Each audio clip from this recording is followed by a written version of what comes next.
Reg, die laaste 2 molekuulvorms is die hoekige een, en as mens net kyk na die hoekig, na die 2 deelpare wat een kant toe sit, weet jy dadelik, daar moes gepaarde pare of alleen pare gewees het.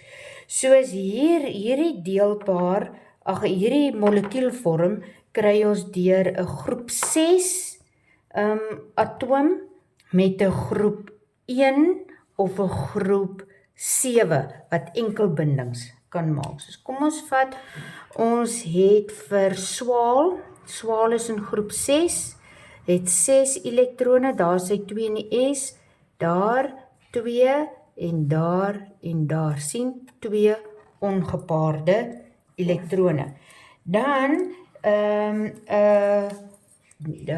groep 1 of 'n groep 7 afhangende, solank daar net een ongepaarde elektron is, daar, soos hierdie 2 atome gaan bind, dan het ons vir swaal met sy paar en paar, dis die gepaarde pare.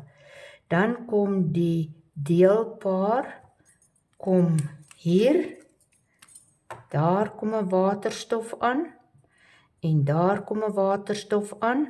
Sien julle, daar die gepaarde pare stoot die deelpare af. Daar so, sien as hy nou so is, gaan hy so lyk.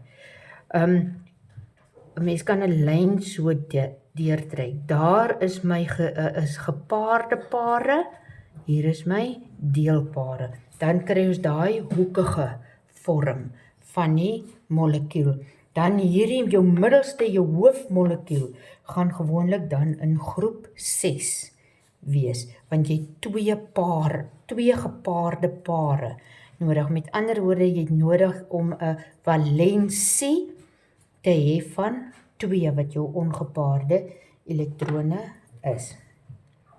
Dan die laaste ene, en dis die belangrikste een, die hele wêreld gaan om hierdie binding. Alles wat lewe gaan oor hierdie koolstof met waterstowwe gebind. Ons het 4 deelpare.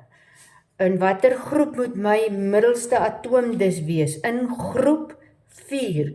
Die enigste stof wat ons daar baie mee werk, gaan dan ons koolstof wees. Silikon ook, maar meestal koolstof.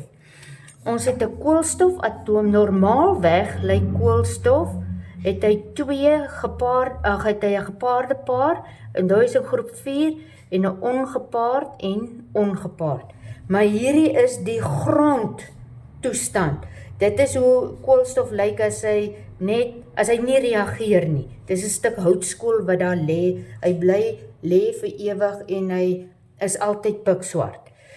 Dit is dan is in hierdie grondtoestand, maar in sy opgewekte toestand gee ons hom energie sodat die koolstofatoom kan reageer. Dan gaan een van die gepaarde elektrone kom en sit daar.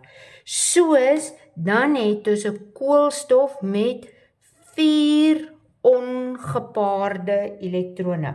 Weereens geen alleenpaar nie, net deelpare.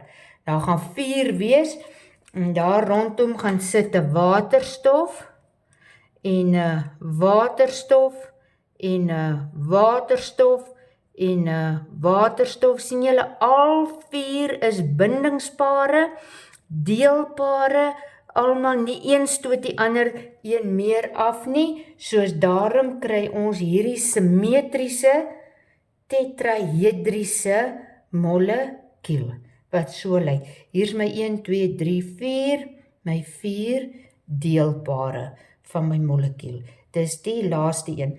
Julle moet mooi kyk in die handboeke, jy moet die vorm ken, en dan ook belangrik, jy moet kan teken,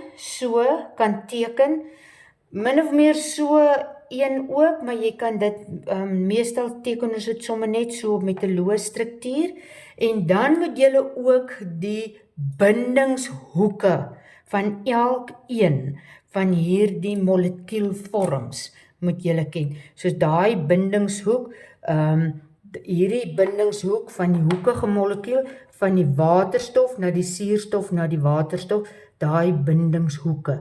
Daai hoeke moet julle op die punte van julle vingers moet julle ken. Dis papegaaiwerk wat julle moet gaan leer.